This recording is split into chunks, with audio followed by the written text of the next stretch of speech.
नमस्कार, मैं doctor Dilip Kumar, assistant professor, guest faculty, Vidya Bhavan Mahila college Siwan एवं काउंसलर NOU पटना। छात्रों, पिछली कक्षा में हम लोगों ने सविनय अवज्ञा आंदोलन के बारे में पढ़ा था और उसमें क्या क्या उस समय की परिस्थितियां थी, किस वजह से सविनय अवज्ञा आंदोलन शुरुआत की गई थी। और पुनः हमने देखा था कि 2 मार्च 1930 ईस्वी को गांधी जी लॉर्ड इरविन के समक्ष 11 सूत्री मांग प्रस्तुत करते हैं। अब आइए उसके बाद की घटना देखते हैं कि क्या कुछ घटित होता है आगे और किस प्रकार से सविनय अवज्ञा आंदोलन शुरुआत होती है। तो गांधी जी जब 11 सूत्री मांग रखते हैं लॉर्ड इरविन के समक्ष में, तो लॉर्ड इरविन जो है इस ओर ध्यान नहीं देते हैं और इस पर कोई भी पहल नहीं करते हैं। तत्पश्चात योजना अनुसार जो है गांधी जी सविनय अवज्ञा आंदोलन की ओर आगे बढ़ते हैं और 12 मार्च 1930 ईस्वी को नमक कानून तोड़ने हेतु उनकी यात्रा शुरू होती है। और यह जो उनकी यात्रा शुरू होती है वह दांडी मार्च कहलाती है। और यह उनकी यात्रा जो पैदल यात्रा थी वह 78 स्वयं सेवकों के साथ शुरुआत की जाती है। और इसकी शुरुआत जो होती है वो साबरमती आश्रम से की जाती है। और इसमें कुल जो यात्रा होती है वह 385 किलोमीटर या 241 मील पैदल चलकर 78 स्वयंसेवकों के साथ गांधी जी 25 दिन उपरांत 6 अप्रैल 1930 ईस्वी को दांडी पहुंचते हैं, समुद्र तट किनारे पहुंचते हैं जो नवसारी जिला गुजरात में पड़ता है। और वहां पर अंग्रेज़ों का जो कानून था तो वो नमक बनाकर अंग्रेज़ों के इस कानून को बढ़ाते हैं, चूँकि नमक पर टैक्स काफ़ी ज़्यादा बढ़ा दी गई थी और इसके वजह से जो है लोग अपने आप को दिक्कत में महसूस कर रहे थे। चूँकि नमक ऐसा पदार्थ है, ऐसा खाद्य पदार्थ है जो गरीब अमीर सभी लोग इस्तेमाल करते हैं और इस पर जो है एक्साइज ड्यूटी, कस्टम ड्यूटी जो है अत्यधिक बढ़ा दी गई थी। इसके वजह से यह काफ़ी महंगी हो गई थी। तो इस प्रकार से हम देखते हैं कि दांडी मार्च उनका शुरू होता है और नमक कानून वो तोड़ के नमक बनाकर कानून को तोड़ते हैं। इसके साथ ही इसमें यह आह्वान करते हैं वो कि छात्र छात्राएं जो है वो सरकारी स्कूल में, भारतीयों के द्वारा स्थापित स्कूल में पढ़ें। जो सरकारी कर्मचारी हैं, भारतीय कर्मचारी, वो सरकारी सेवा का त्याग करें। इसके अलावा जो है गांव-गांव के लोग, जो समुद्री तट के गांव के लोग हैं या जहां पर खारा पानी उपलब्ध है वहां के लोग नमक बनाएं। इसके अलावा विदेशी वस्तुओं का बहिष्कार, विदेशी कपड़ों को जलाया जाना इत्यादि ये सब कार्यक्रम शुरू होता है। जैसा हम पूर्व में भी देख चुके हैं कि असहयोग आंदोलन में भी इस प्रकार से किया जाता है। तो इस प्रकार का आंदोलन यहाँ भी प्रारंभ किया जाता है और इस प्रकार से इस आंदोलन, यह जो आंदोलन है सविनय अवज्ञा आंदोलन, काफ़ी ज़ोर शोर से चलता है और इसमें सभी दल गांधी जी का साथ देते हैं। केवल मुस्लिम लीग जो है वह गांधी जी का साथ नहीं देते हैं और यह आंदोलन काफ़ी ज़ोर शोर से पूरे भारत में फैल जाता है। लेकिन मुस्लिम लीग का साथ देने का यह मतलब नहीं है कि पूरे भारत भर के मुस्लिम इस अभियान में साथ नहीं दे रहे थे। कई मुस्लिम लोग भी इस अभियान में साथ दे रहे थे। उसमें एक सबसे बड़े जो नेता थे, प्रमुख जो थे, वो सीमांत गांधी के नाम से जाने जाते हैं और वो उत्तर पश्चिम भारत के सीमावर्ती क्षेत्र में अपना कमान संभाले हुए थे सविनय अवज्ञा आंदोलन का, जिनका नाम था अब्दुल गफ्फार खान, जिन्हें सीमांत गांधी भी कहा जाता है। चूँकि ये गांधी जी के अनुयायी थे और गांधी जी के ही कदमों पर चल रहे थे और अहिंसा के रास्ते पर चलकर ये सविनय अवज्ञा आंदोलन को बढ़ावा दे रहे थे, इसलिए इनको सीमांत गांधी भी कहा जाता है। और इनका जो आंदोलन चल रहा था वो लाल कुर्ती आंदोलन चल रहा था, जो 1930 ईस्वी में ये चला रहे थे। और इनके संगठन का नाम खुदाई खिदमतगार था, जो फारसी शब्द है। और इसका मतलब होता है ईश्वर के द्वारा बनाई गई संस्था। और ये संगठन के लोग क्या कार्य करते थे, तो ये जो है लोगों में राष्ट्रवाद की भावना पैदा करते थे, देश हित की भावना को लोगों में जगाते थे और उपनिवेश को समाप्त करने के लिए हर संभव प्रयास करते थे और साथ ही अहिंसा के रास्ते पर चलते थे। इस प्रकार से गांधी जी के सविनय अवज्ञा आंदोलन जो चलाई गई थी उसको ये काफ़ी जो है मजबूत कर रहे थे, काफ़ी मजबूती से जो है ये इस आंदोलन को आगे बढ़ा रहे थे। चूँकि लाल कुर्ती ये पहनते थे, लाल कपड़े पहनते थे कुर्ती नुमा, इसलिए इनको लाल कुर्ती वाला भी कहा जाता है या लाल कुर्ती आंदोलन कहा जाता है इसके लोगों को। और आइए अब अब्दुल गफ्फार के बारे में जानें तो उन्हें कई और भी उपाधियों से विभूषित किया गया था। एक तो सीमांत गांधी है ही, दूसरा इनको बादशाह खां भी कहा गया था जो बचपन से इनको कहा जाता था। वहीं बच्चा खां अफगान के लोग इन्हें कहते थे। वहीं सरहदी गांधी भी इनको कहा जाता था, चूँकि सरहद यानी सीमा के क्षेत्र पर थे इसलिए सरहदी गांधी भी इनको कहा जाता था। और इसके अलावा ही इन्हें एक और उपाधि दी गई थी, वह उपाधि थी फ़ख्र-ए-अफ़गान। यह खान अब्दुल गफ्फार को यह भी विभूषण दिया गया था, यह भी उपाधि उनको प्रदान की गई थी। उन पर एक किताब भी लिखी गई है एकनाथ ईश्वर के द्वारा और वह किताब थी non violent soldier of Islam. तो इस प्रकार से हम देखते हैं कि अब्दुल गफ्फार खान जो है वह अपने संगठन के माध्यम से लाल कुर्ती आंदोलन, खुदाई खिदमत गार के माध्यम से इस आंदोलन को काफ़ी मजबूती से उत्तर पश्चिमी क्षेत्र में बढ़ा रहे थे। और वो कहा जाता है उनके बारे में ये जो स्थिति है, वस्तु स्थिति है कि 98 वर्ष जो वो जिंदा रहे और उसमें 35 वर्षों तक वो जेल में बिताए। इस प्रकार से हम देखें तो आधुनिक भारत में नेल्सन मंडेला भी लगभग इतना ही साल इस तरह से जेल में वो ज़िंदगी बिताए। तो उसी प्रकार से ये इनकी ज़िंदगी में जो है 35 वर्ष वो जेलों में बिताते हैं और 1988 में पाकिस्तान के पेशावर में उनकी मृत्यु हो जाती है। अब आइए इस दौरान और भी कोई एक और इस लाल कुर्ती आंदोलन से जुड़ा हुआ एक और कहानी है कि गढ़वाल रेजिमेंट के कमांडर जो है वो आदेश देते हैं अपने सिपाही को गोली चलाने के लिए।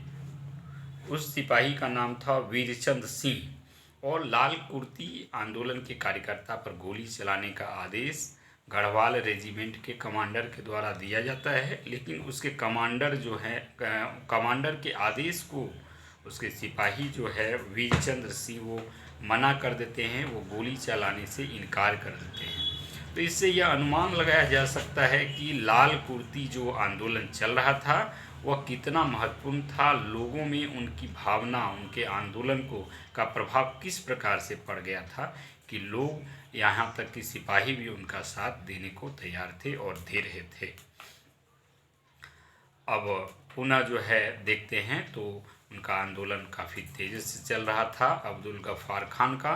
तो 23 अप्रैल 1930 ईस्वी को अब्दुल गफ्फार खान को गिरफ्तार कर लिया जाता है और पेशावर जो क्षेत्र था वो 25 अप्रैल से 4 मई तक जनता के अधिकार में रहता है, मतलब कि वहाँ पर अंग्रेजी शासन लगभग समाप्त हो जाता है।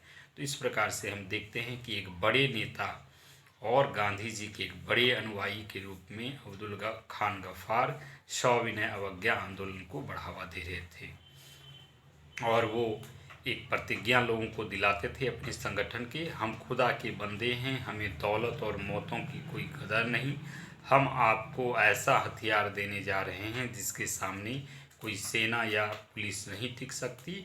हथियार मोहम्मद साहेब का हथियार पहला सब्र और दूसरा नेकी है। मतलब उनका कहने का मतलब था सब्र और नेकी से काम किया जाए तो ज़रूर सफलता मिलेगी। और अब जो दूसरा आंदोलन जो सविनय अवज्ञा आंदोलन के समय चल रहा था और उसको सविनय अवज्ञा आंदोलन को बढ़ाया जा रहा था वह जिया तरंग आंदोलन है। 1930 के पूर्वोत्तर भारत में यह चल रहा था, खासकर मणिपुर में, जिसके नेता थे यदुनाग। और यदुनाग जनजातियों का नेता थे और जनजातीय आंदोलन यह चल रहा था, जिया तरंग आंदोलन। और उसमें यदुनाग जो है हिंसक, ये घटना जो है, यह आंदोलन जो है जिया तरंग आंदोलन, वह हिंसक हो जाती है और यदुनाग को गिरफ्तार कर लिया जाता है। तत्पश्चात उनकी बहन, चचेरी बहन जो है गोंडिल्यू के द्वारा यह संचालन किया जाता है। और गोंडिल्यू को जो है उनकी उम्र मात्र 13 वर्ष की थी और वह अपने कमान को उनका जो कार्यक्रम चल रहा था जिया तरंग आंदोलन, उसकी कमान वह मात्र 13 वर्ष की उम्र में संभालते हैं। इसी वजह से जवाहरलाल नेहरू के द्वारा उन्हें रानी की उपाधि दी गई थी। रानी गोंडिल्यू उनको कहा जाता था और उन्हें नागालैंड की लक्ष्मीबाई के नाम से भी विभूषित किया जाता था, कहा जाता था। इस प्रकार की वह 13 वर्षीय वीरांगना थी जिन्होंने अंग्रेज़ों के भी दांत खट्टे खड़े कर दिए। और वह जो थी जनजातीय लोगों की सशस्त्र सैनिक बना ली थी और उसके माध्यम से वो गुरिल्ला नीति या छापमारा पद्धति के हिसाब से कार्य करती थी, जिस हिसाब से शिवाजी कार्य करते थे। चूँकि वह पहाड़ी एरिया था और उन्होंने कई दफ़े अंग्रेज़ों को हराई, चूँकि उस क्षेत्र का, वो पहाड़ी जो क्षेत्र था उसके रास्ते से वह भिज्ञ थी, वह जानती थी। और अंग्रेज़ जो थे वहाँ के रास्ते से अनभिज्ञ थे, इसलिए कई बार उन्होंने अंग्रेज़ों को भी पराजित किया। और एक बार की बात है कि वहाँ पर अंग्रेज़ों के द्वारा उनकी बस्ती को आग लगा दिया जाता है और इस रानी गोंडिल्यू के द्वारा किला बनाया जाता है, किला का निर्माण किया जाता है। और अंग्रेज़ों को इस बात का पता चलता है। 1932 ईस्वी में उसे गिरफ्तार कर लिया जाता है और जेल में डाल दिया जाता है। और जब भारत आज़ाद होता है तो वो रिहा होती हैं। और भारत की आज़ादी के लगभग 40 वर्ष के बाद 1982 ईस्वी में भारत सरकार उन्हें पद्म विभूषण से सम्मानित करती है। अब आइए, उसी समय एक और आंदोलन चल रहा था, वह था धरसना का आंदोलन। धरसना मुंबई में है और धरसना में जो है नमकशाला अंग्रेज़ों ने बनाई थी, जहाँ पर नमक निर्माण किया जाता था। तो वहाँ पर गांधी जी बढ़ते हैं नमक कानून को तोड़ने के लिए और गांधी जी 4 मई को वहाँ पर पहुँचते हैं, 4 मई 1930 ईस्वी को। और गांधी जी को गिरफ्तार कर यरवदा जेल में डाल दिया जाता है। और इस प्रकार से गांधी जी के धरसना कांड में गिरफ्तार होने के बाद उनका कमान अब्बास तैयब जी के द्वारा संभाला जाता है और पुनः हजारों की संख्या में कांग्रेस कार्यकर्ता भी आ जाते हैं और पुनः उन्हें भी गिरफ्तार कर लिया जाता है, अब्बास तैयब जी को। और उसके बाद जो धरसना कांड का जो कमान है वो सरोजिनी नायडू के नाम से जाना जाता है। यह सरोजिनी नायडू वही महिला हैं, आयरन लेडी के नाम से जानी जाती हैं और जो 1925 ईस्वी में कांग्रेस की अध्यक्षा बनी थी। और भारत की आज़ादी के बाद उन्हें प्रथम राज्यपाल भारत का बनाया गया था, राज्यपाल वो बनी थी। वो सरोजिनी नायडू अपना कमान संभालती हैं उस समय वो धरसना आंदोलन का, और आंदोलन को वो आगे बढ़ाती हैं। यह धरसना कांड इसलिए भी महत्वपूर्ण है कि गांधी जी की 3 पीढ़ियाँ इसमें लगी हुई थी, इस आंदोलन में लगा हुआ था। दादा, बेटा, पोता, इसमें तीनों लोग लगे हुए थे। गांधी जी खुद इसमें इन्वॉल्व थे इस धरसना कांड में। उनके पुत्र मनीलाल और पोते कांतीलाल, ये तीनों लोग इस आंदोलन में सविनय अवज्ञा आंदोलन को बढ़ा रहे थे, नमक कानून को तोड़ने के लिए इस आंदोलन में भाग ले रहे थे।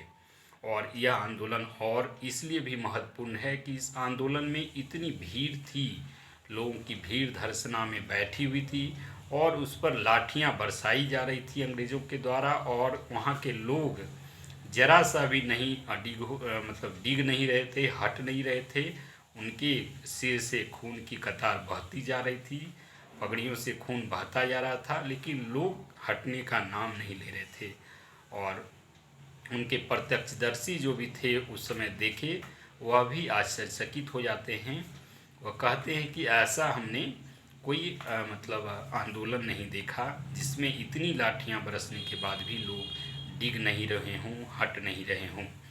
इसके अलावा बिहार में इस दौरान जो है चौकीदारी टैक्स का बहिष्कार कर दिया जाता है। बिहार में चौकीदारी टैक्स लोग देने से मना कर देते हैं। कर्नाटक में लगान देना बंद लोग कर देते हैं। भारत में सरकारी दमन लोगों का चलता रहता है। इस समय अंग्रेज़ों का इस सविनय अवज्ञा आंदोलन में लगभग 90,000 स्त्री पुरुष और बच्चों को जेल में डाल दिया जाता है और आंदोलन को दबाने की कोशिश की जाती है, लेकिन अंग्रेज़ इस आंदोलन को दबा नहीं पाते हैं। और अंततः अप्रैल 1930 में अंग्रेज़ जो है एक नया कानून पास करते हैं। उसके हिसाब से, उसके अनुसार से कांग्रेस को गैर कानूनी घोषित कर दिया जाता है। सरकार को उनकी संपत्ति हड़पने का अधिकार वो कर लेती है, बनाती है, और इसके अलावा कई लोगों की संपत्तियां जो है लूट ली जाती है और नीलाम कर दी जाती है। तो ये सब प्रस्ताव अंग्रेज़ों के द्वारा कानून इस तरह से पेश किए जाते हैं। और जो गांधी जी 4 मई 1930 को जेल में चले गए थे, यरवदा जेल में, 26 जनवरी 1931 को वो छूटते हैं और कांग्रेस के कई कार्यकारिणी सदस्यों को भी रिहा किया जाता है। तत्पश्चात 5 मार्च 1931 ईस्वी को गांधी जी और इरविन में समझौता होता है।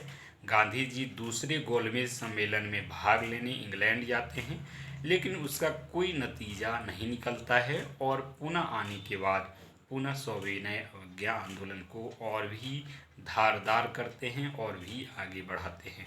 तो इस प्रकार से हमने देखा कि किस प्रकार से सविनय अवज्ञा आंदोलन दांडी मार्च से शुरू होता है और पूरे भारत में एक जोर शोर से, एक काफ़ी उत्साह से आगे बढ़ता है। और उत्तर पश्चिमी क्षेत्र में अब्दुल गफ्फार खान, उसको सीमांत गांधी के रूप में जो जाने जाते हैं, वो आगे बढ़ाते हैं। और पूर्वोत्तर क्षेत्रों में रानी गोंडलियू वो आगे बढ़ाती है, जो नागालैंड की रहती हैं। और इसके अलावा जो है धर्सना कांड भी इस समय आगे बढ़ाया जाता है और भारत के विभिन्न क्षेत्रों में लोग लगान देना बंद या चौकीदारी टैक्स बिहार में बंद कर देते हैं, बहिष्कार करते हैं उसको देना। तो इस प्रकार से यह एक सफल आंदोलन हुआ और इसका प्रभाव आगे पड़ता है, जिसकी वजह से अंग्रेज़ अब बाद में जो है अपनी नीतियों को बदलते हैं या झुकने को बाध्य होते हैं।